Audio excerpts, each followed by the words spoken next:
You know I'm sad because you're not subscribing to my channel. But okay, let's enjoy the story. The Trickster's Final Gamble. Long ago, in the bustling kingdom of Zamora, there lived a man named Nalo the Clever. He was known across the land for his quick wit and silver tongue. Some called him a storyteller, others called him a liar, but all agreed on one thing. Nalo could talk his way out of anything, but even the cleverest of men cannot outrun fate. One fateful evening, as Nalo walked along the riverbank, he noticed the air growing cold. The sky darkened unnaturally, and a shadow stretched long and thin behind him, moving even when he stood still. Then from the mist, a figure emerged, a tall, skeletal being draped in a robe as dark as midnight. Its face was hidden, but its voice was like dry leaves rustling in the wind. "Nalo the Clever," the figure said, "your time has come." Nalo's blood turned to ice. He had heard the legends, the whispers of this being who walked unseen, taking souls from the world. "Death," he breathed. Death nodded. "I have come to take you." Most would have run, begged, or prayed, but Nalo was not most men.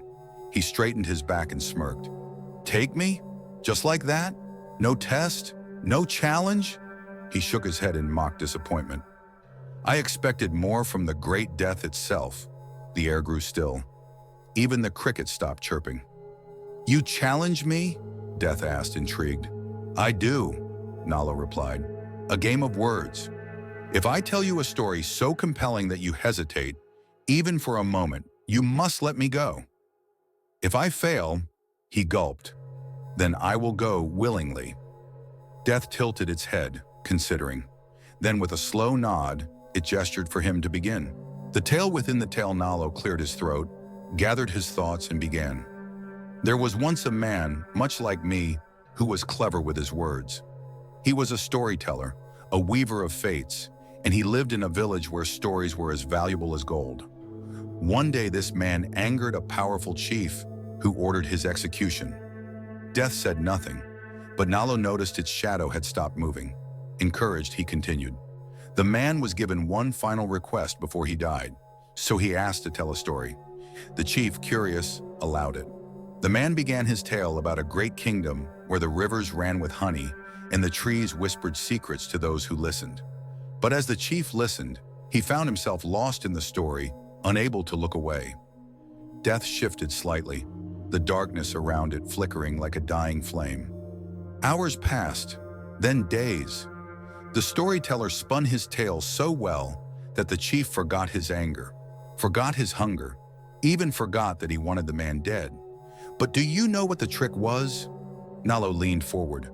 The story never ended. The man wove it in loops, in twists, in turns, always leading to another path, another character, another mystery. The chief, entranced, could not bring himself to stop listening. Nalo smiled as he saw Death's fingers twitch. And so the storyteller lived, not because he fought, not because he begged, but because he made the listener care so much that he forgot to act. He tricked time itself, turning moments into eternity. Nalo paused. Death remained still. Then slowly, it let out a long breath. "A clever tale," it admitted. Nalo grinned. "So have I won?" The twist of fate. Death was silent for a long moment. Then it spoke. "You tell your story well, Nalo. But tell me, what was the chief's name?" Nalo hesitated. His mind raced, trying to remember if he had given the chief a name at all. But he hadn't. In his eagerness to weave the tale, he had left a hole. Death chuckled, a dry, echoing sound. "You wove a brilliant story, but you left a thread loose. A storyteller should never forget the details." Nalo's heart pounded. He had been so close. "But," Death continued, "you have amused me. I will give you one more chance, another story. But this time it must be one I have never heard before, and I have been here since the first word was ever spoken." Nalo swallowed hard. A story Death has never heard? That was impossible. But then, an idea struck him. He took a deep breath and spoke. "Once upon a time, there was a man who met Death, and he did something no one had ever done before." Death leaned forward. He told Death a story about death itself. The air trembled. The trees seemed to lean in. Death had never heard its own story before. And so, Nalo began. He spoke of the first time death walked the earth, of the first soul it ever took, of the loneliness it felt carrying away kings and beggars alike. He wove a tale of how death had once been human, how it had once loved, how it had once longed for something more than an endless cycle of taking. For the first time, death listened, not as a collector of souls, but as a character in the tale. And as it listened, it hesitated. And in that hesitation, Nalo the Clever turned and ran. The final trick. By the time Death realized what had happened, Nalo had disappeared into the night.